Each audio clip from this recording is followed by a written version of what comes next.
Ay mga manay, gagawa ako ng juice. Kasi ang dami kong orange. Gagawa ko na, ito yun, yan o. Oh. Sayang kasi, kung masira lang. At least mainom na natin. Yung imbutido ko galing pa ng Pilipinas. Yan.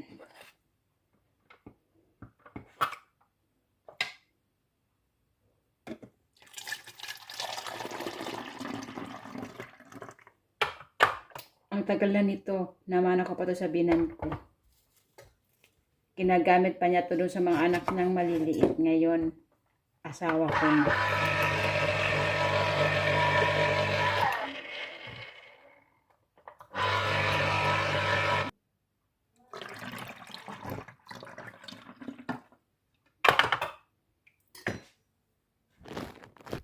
Ayan, naka